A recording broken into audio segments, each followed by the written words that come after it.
Imagine for a moment a uh, devastating earthquake. Not just shaking buildings, but really shattering lives, Hmm. infrastructure in some distant nation. Or maybe think about a sudden civil conflict, escalating fast, trapping thousands of people, including your own countrymen, in a dangerous zone. Who actually steps up then? How quickly do they respond? And, like, with what resources? It's something we all hope stays hypothetical, right? But when these crises hit, the speed, the scale, the sheer foresight of the response can mean the difference between devastation and saving lives. Today on the deep dive, we're going to unpack how one nation, India, operationalizes its commitment to being a first responder on the world stage. We'll pull back the curtain on the specific operations, the mechanisms behind the scenes that allow for really rapid humanitarian aid and disaster relief, often getting there before others even know what's happening. Our guide for this is an official report. It's pretty insightful, actually. Highlights the work of India's Rapid Response Cell and its big global operations in 2023. It gives you this kind of behind the scenes look at the logistics, the medical side, the sheer effort that goes into the stuff you see in the headlines. So, our mission for you, the listener, is to go beyond just what happened. We want you to get a real strategic feel for the scope, the speed, and the impact of these operations. We want to show the strategy underneath it all, the planning, and frankly, the huge amount of global cooperation involved. Let's delve into what it truly means to be a global first responder. That's a great way to put it. Because this report, it doesn't just show isolated incidents. It reveals a remarkably cohesive strategy for international aid and keeping citizens safe abroad. And right at the heart of it all is this dedicated unit designed specifically for rapid deployment and, seamless coordination. Right, the Rapid Response Cell, or RRC. And it's actually quite new, isn't it? It started in July 2021. Initially, its main job, given the timing, was all about COVID-19, vaccines, related issues, liaising between ministries, a unified approach, basically. Yeah, and what's really interesting is how quickly it grew beyond that initial mandate. The report shows it soon absorbed two existing units, the Cohen Cell, naturally, but also, and this is key, the Humanitarian Assistance and Disaster Relief Cell, the HADR cell. And this wasn't just shuffling boxes on an org chart. It was a significant strategic move. I completely agree.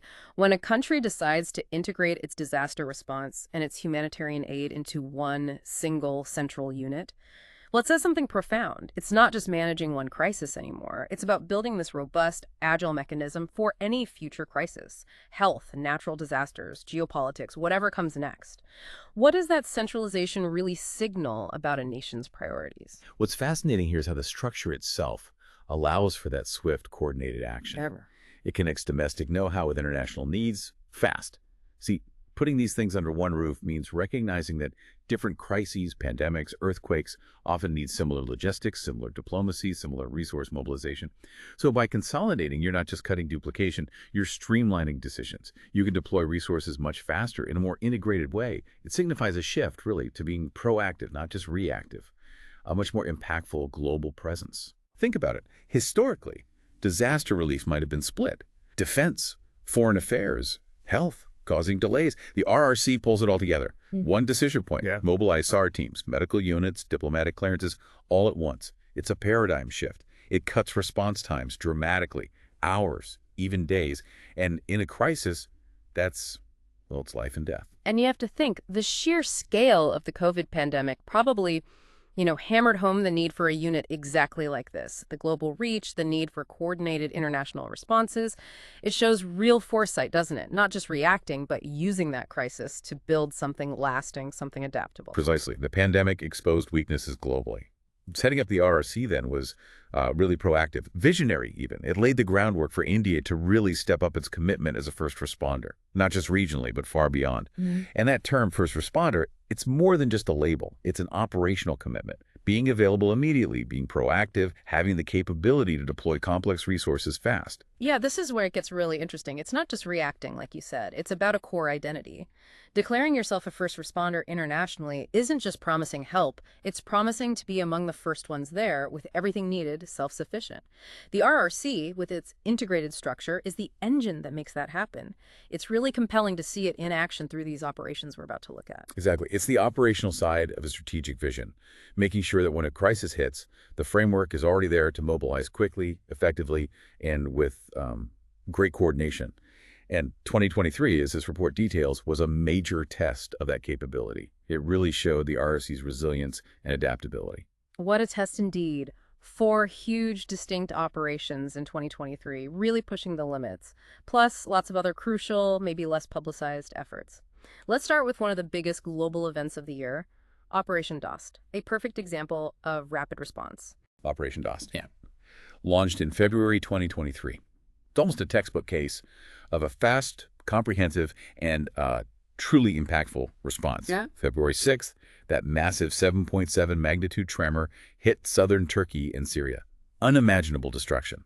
India's response wasn't just fast, it was multifaceted, addressing immediate survival and urgent medical needs right away. It was incredibly immediate. Operation DOST launched almost instantly, and one of the first things critically was sending 3 self-sustained search and rescue teams. SAR teams from the NDRF, the National Disaster Response Force, and self-sustained is the key word there, isn't it? These weren't just a few people. Over 250 personnel, dog squads, which are vital. And they brought everything specialized gear, vehicles, supplies. They weren't expecting help from a devastated host nation. They came ready to go autonomously. Exactly. That self-sufficiency means they can start rescue work immediately without adding any burden. Yeah. And the importance of these specialized SAR teams after an earthquake. You just can't overstate it. Their expertise in urban SAR, navigating collapsed buildings, plus the dog's senses. It's crucial.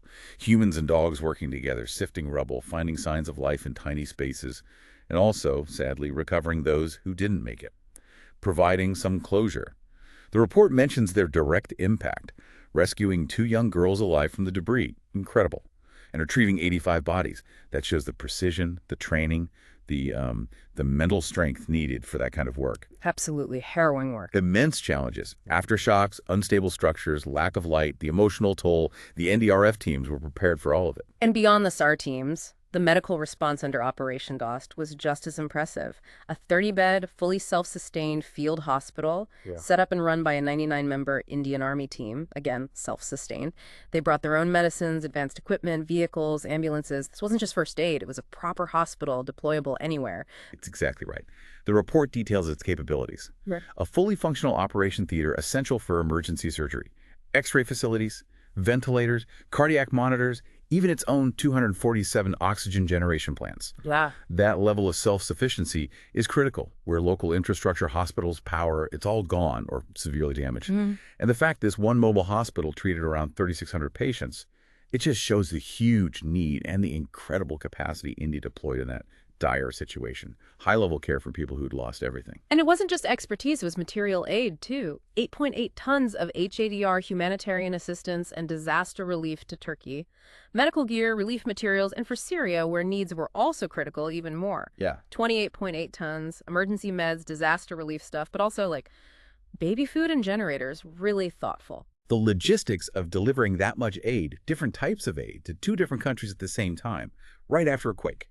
It's immense. Needs incredible coordination. And the specific items, baby food, generators, show they were thinking about diverse needs, beyond just basic medical stuff. Vulnerable families, power for essential equipment, or just light. The report says Operation DOST was among the very earliest foreign help to arrive in Turkey, which raises a big question. Yeah. What does it actually take to be among the earliest responders in such a massive event? It points to having pre-existing, organized capabilities ready to go instantly. Strong international coordination, and crucially, a dedicated unit like the RSC. It's not just goodwill, it's structured preparedness. It showed India's solidarity, its commitment very clear. A powerful testament, definitely. And then just a few months later, the RSC faced a totally different crisis. Operation Kaveri, the Sudan evacuation in April 2023, civil unrest this time, demanded equally rapid, sophisticated coordination, but with, different geopolitical issues. Indeed.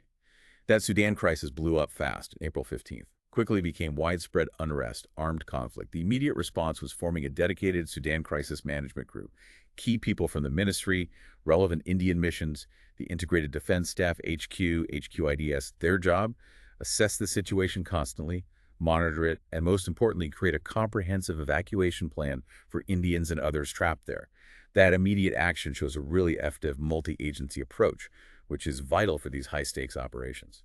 And the logistics they set up were impressive. A 247 control room in the ministry started on April 17th, almost right away. And crucially, with Khartoum getting dangerous, the Indian mission shifted its base to Port Sudan. Smart move. They set up a control center there, lodging for evacuees, and they sent supplies ahead, meals ready to eat, water purification tablets, solar lamps, anticipating needs. That strategic shift to a safer port city, plus sending essential supplies. It Mhm. really highlights the complexity, the resourcefulness needed for large evacuations from a conflict zone. You're not just moving people, you're ensuring their survival, their basic dignity, during an incredibly stressful, terrifying time. It speaks volumes about the planning needed when every minute counts and nothing works like normal. And Operation Kaveri was ultimately a huge success. The numbers are striking. India evacuated 961 Indian nationals, but also they helped 124 Sudanese citizens, 9 Nepalese, and 3 British citizens. That's a broad reach, well beyond just their own. And the methods used show this complex logistical ballet. Multimodal, needed seamless coordination. There were 18 Indian Air Force sorties, rapid airlifts, 5 Indian Navy ship trips, ferrying people from Port Sudan to Jeddah in Saudi Arabia. Then onward travel to India via more IAF flights, chartered planes, commercial flights from Port Sudan or Jeddah. Plus, some people moved overland across borders into Chad, Egypt, Ethiopia, South Sudan. Imagine coordinating that webland, sea, air. Multiple nationalities, huge challenges for coordination, communication, security, safety at every single step. It's a masterclass in crisis logistics and diplomacy, constantly negotiating for flight paths, port access, border crossings. The sheer complexity, coordinating different transport, borders, nationalities under pressure, mind-boggling. So, what does this tell us about international cooperation and, state responsibility? It signifies something profound, I think. A nation's ability to do this doesn't just rely on its own stuff. It needs agile cooperation with other countries, transit permissions, diplomatic clearances, safe passage.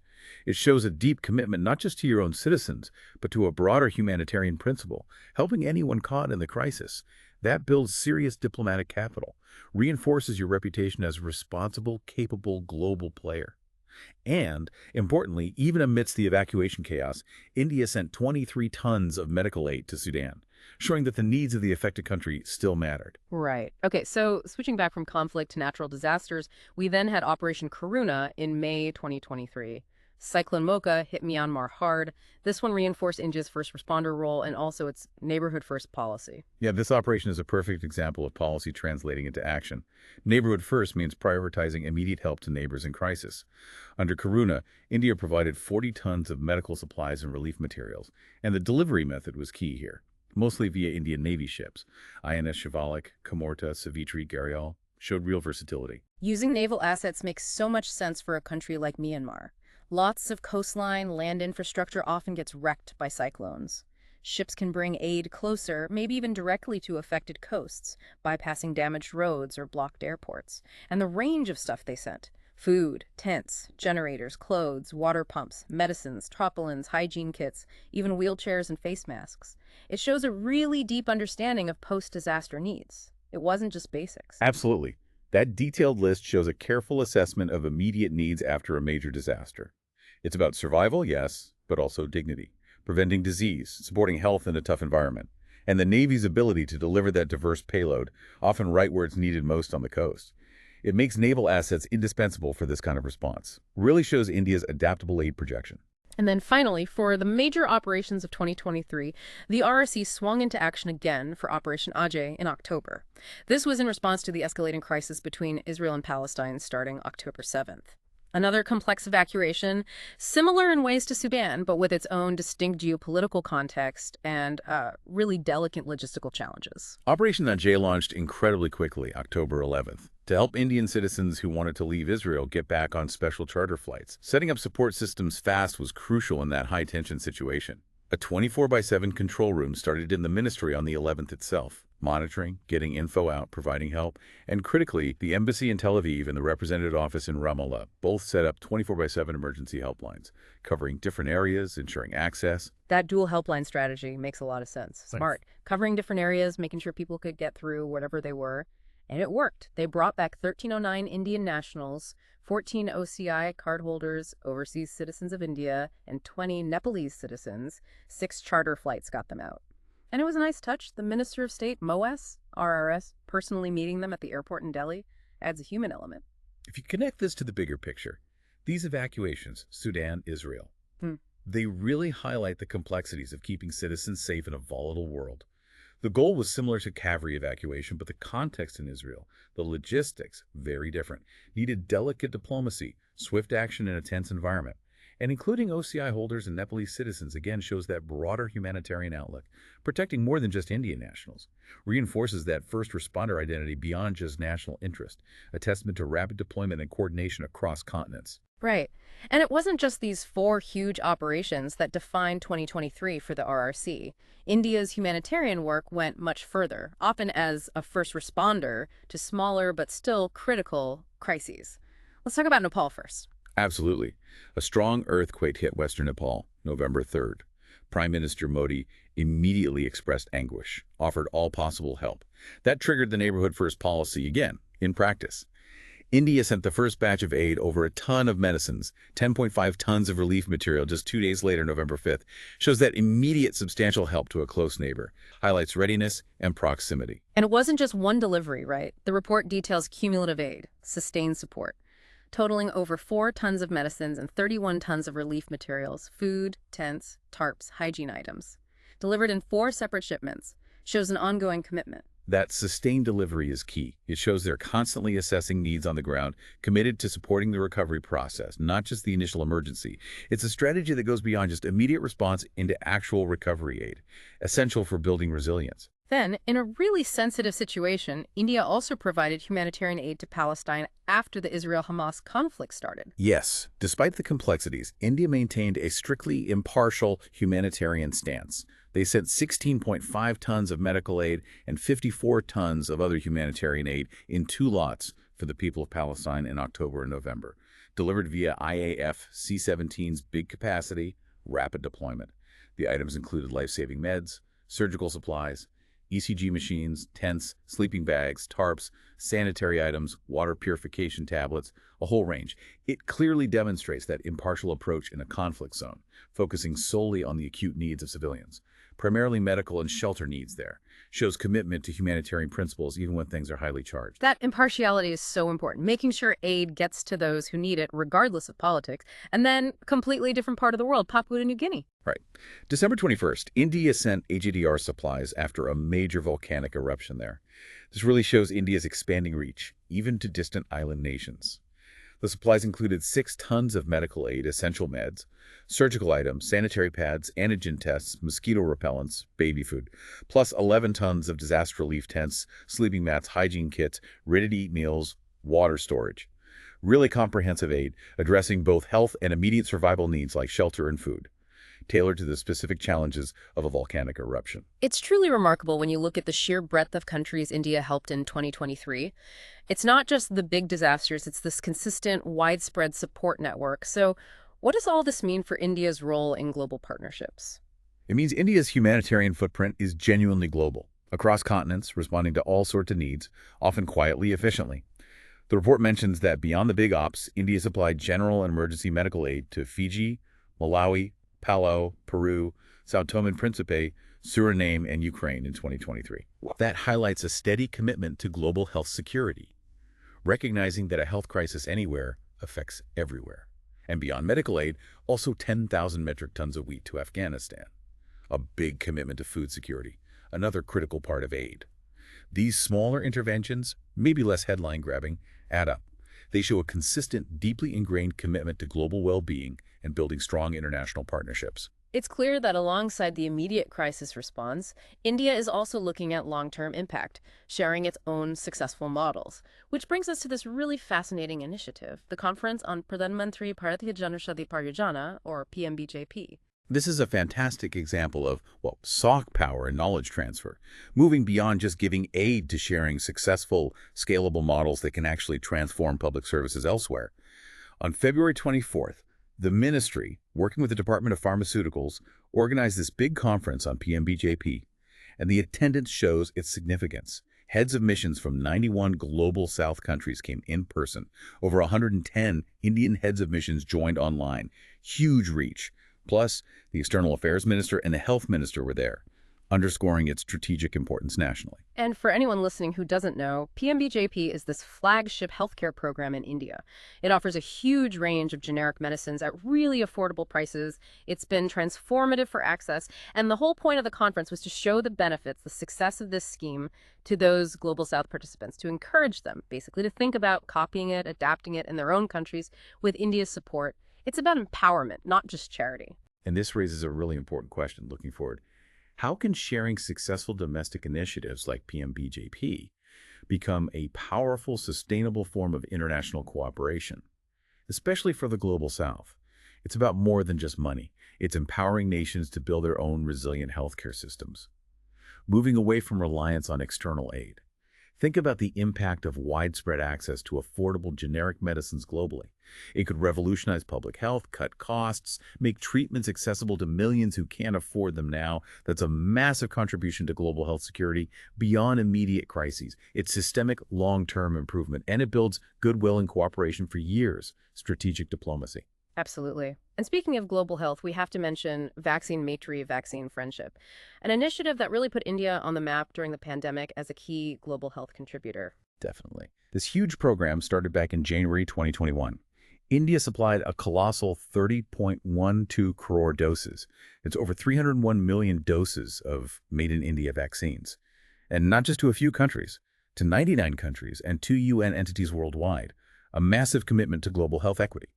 The sheer volume shows India's manufacturing capacity, yes, but also its commitment to making vaccines accessible, especially for nations that might have struggled to get them otherwise. Okay, let's just pause and reflect here. What we've seen across this deep dive, from the rapid disaster relief, the complex evacuations, to sharing healthcare models, and this incredible vaccine distribution, it really paints a picture of a holistic approach to global well-being.